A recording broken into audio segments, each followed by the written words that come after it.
Hello and welcome to the Dune Minute Podcast, your place to dive deep, minute by minute, into the cinematic adaptation of Frank Herbert's World of Dune.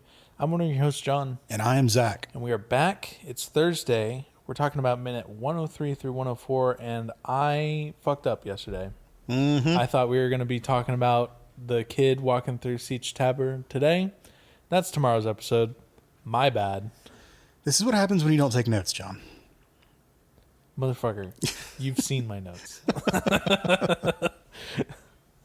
I walk in today and what is the first thing you tell me is you're like, I forgot to watch the movie. I don't know what section we're talking about. Are we still covering Dune? And then I'm like, yeah, we're Fuck, I thought we were talking about Spaceballs. My bad. I know. So I don't know. It's no surprise to me. That's what I'm saying. It's no surprise to me that you are your own worst enemy. Anyways, on today's episode of the Dune Minute, Lone Star barf. They find yogurt. And Pizza the Hut's back there. No, Pizza the Hut is not in this scene. He eats himself to death. Hilarious. Oh, God. I watched Spaceballs a couple weeks ago. Did you? Yeah. Does it hold up?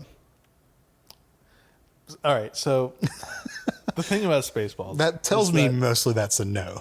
Mostly no.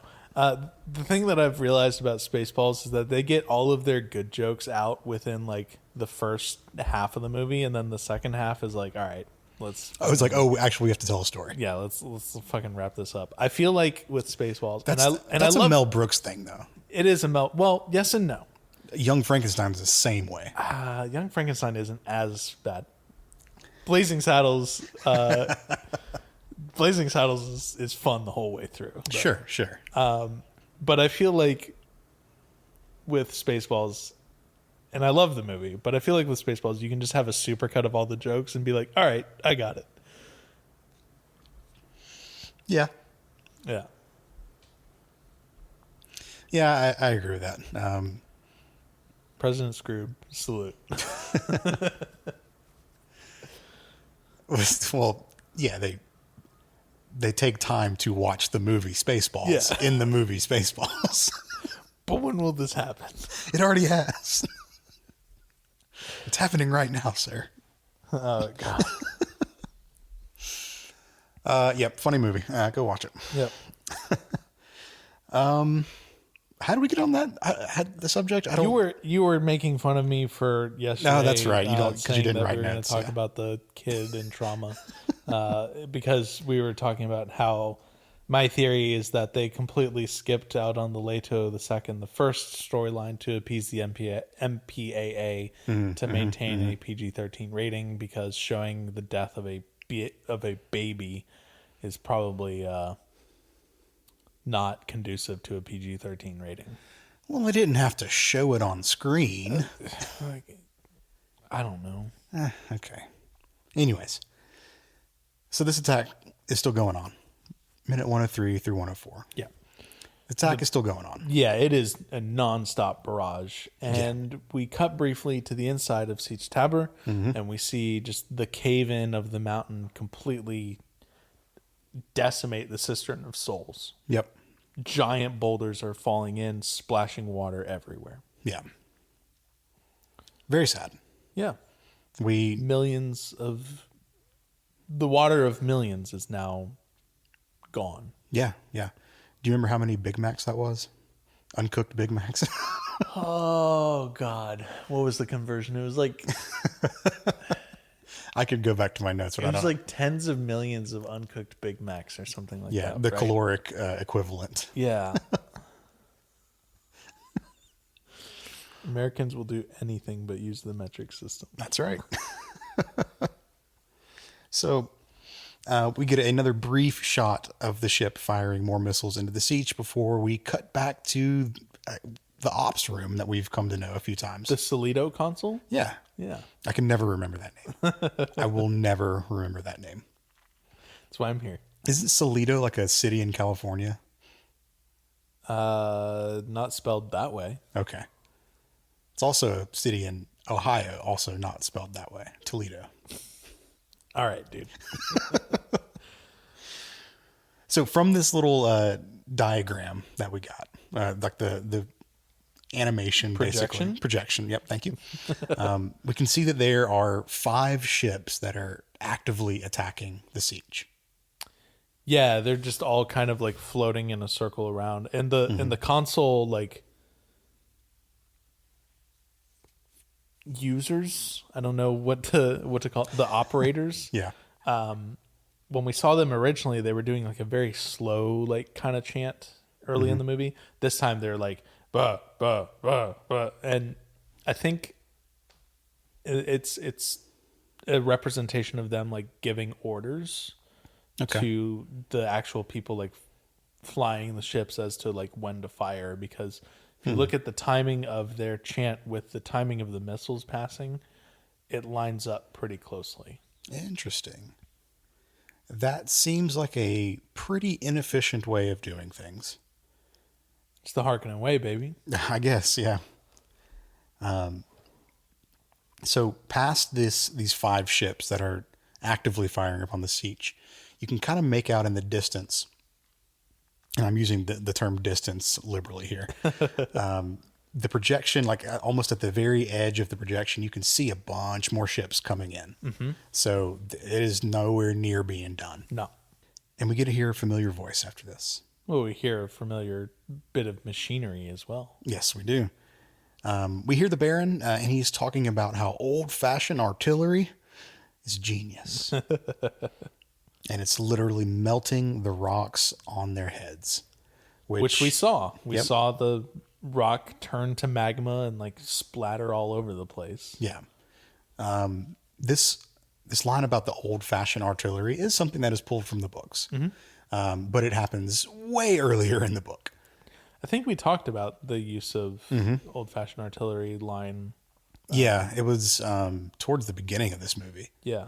So, yeah, it's like, okay, cool. Yeah, I mean, they got it in. Great, good. They got it in because it's a good, interesting way of showing, hey, this is the future. Remember, this is the future.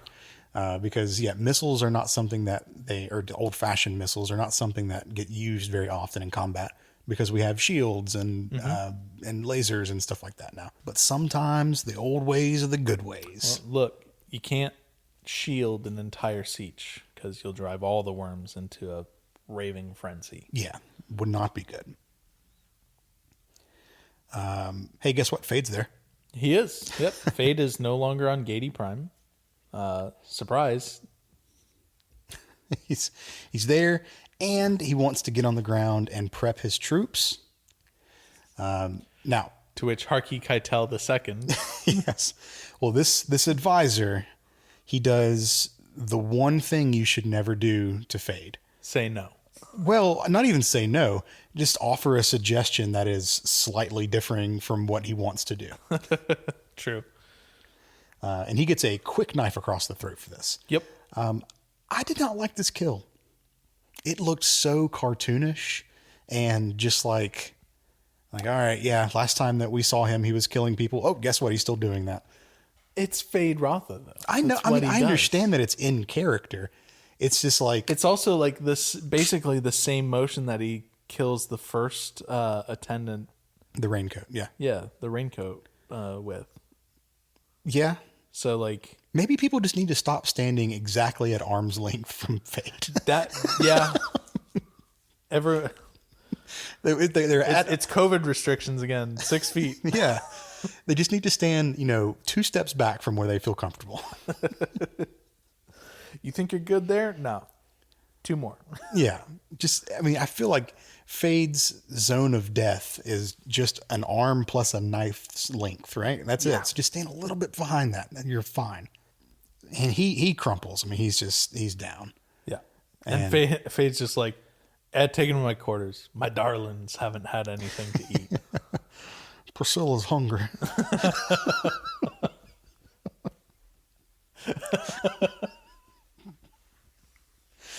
And the guy's still bleeding out. He's not dead yet. Like Yeah, but 2 other attendants just grab him by the arms and like drag his dying body out. Yeah. And fucking Rabin comes in his PJs. He's got his little slippers on and everything. And he's like, "What the hell's going on?" So I was a little confused about what he's saying. What the hell's going on too? Like, what the hell's going on? Why are the people, Well, dropping dead? Or he says, "What are you doing here?" okay? So he didn't know that Fade was coming and taking over the planet. I think Right. that confirms it. Yeah. I think we had talked that maybe he's picking up on a little bit just from prior conversations from the Baron, but no, he did not know Fade was coming. And Fade then says something that I feel like I've said to you before. Yeah. It's early morning. What are you doing here? Look, I'm a serial sleeper. Early mornings are not my thing. The part that I haven't said to you is kiss my feet, brother.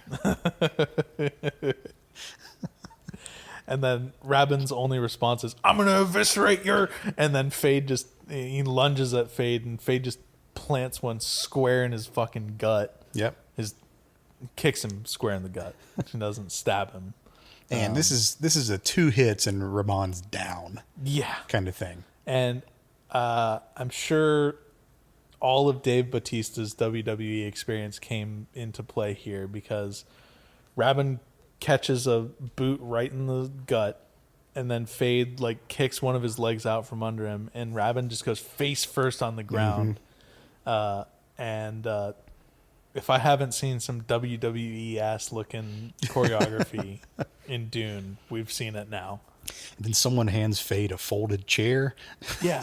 from the distance, and he just slams him on the See back. Rabin take the fucking blade to his his eyebrow or whatever, so he gets the little blood. Yeah, of course. And they put him in a Hell in a Cell, and it's back in 1993 where the Undertaker fell from the Hell in a Cell. Something like that. I can't remember the full thing. Yeah. Rabin's on the ground, and we see Fade's shoe just kind of fall ever so gently down right next to Rabin's face. And then you see the tip of a knife not go into his neck, but just rest right on the side of his neck. And off screen you hear, "You humiliated our family." Yep. Fitting place to end. He could have just ended right there. What a way to get beat up by your little brother. Did you ever beat up any of your older brothers this way? No. Oh. I'm not a fighter, John. Nerd. No, I did get... So they would... I have a fairly large family on my mom's side. Yeah. And we all lived very close together. And there's a number of cousins that I had that are my age. Yeah. When we were younger... it's basically this is a thing that happens in Southern families, or just in a town, I guess. But people, your parents' friends, they have kids in waves. Yeah. So you always have kids of the families that are within the same year or two age range you're in. That's how all of my cousins are. Yeah, it's strange. There's 3 to 4 years of everyone having kids, and then give it a couple years, and then there's another 3 to 4 year wave of that. So yep.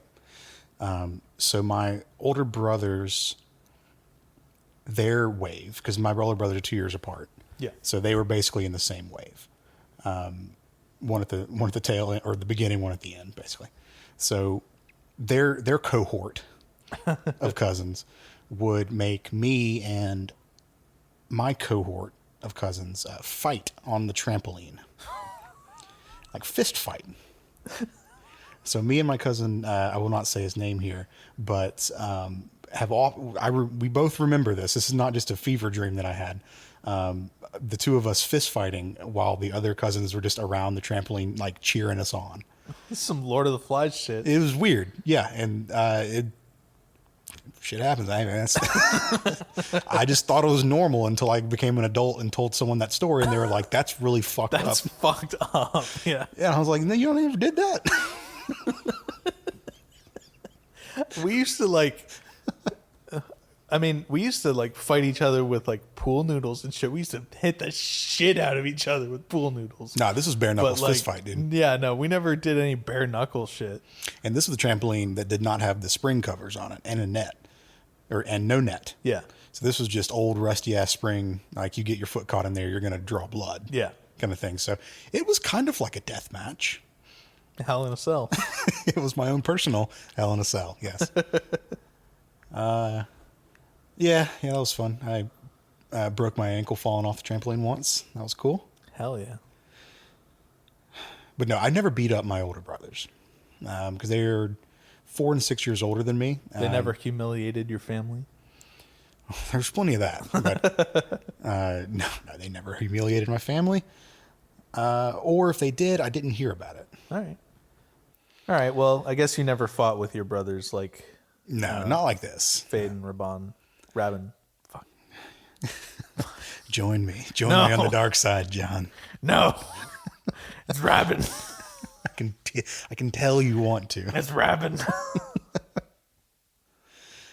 Okay, so none of this happens in the book, so I don't have any book notes. Nothing from Art and Soul on your end? Nope.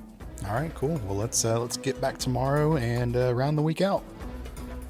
As always, you can find the Dune Minute online. We are on Blue Sky at duneminute.com, and you can email duneminute@gmail.com if you'd like to get in touch with us. We'll be back tomorrow to wrap this week up on a Friday episode, and I will have the right episode in mind when we're talking about this kid walking through the siege. We'll see you then. See ya.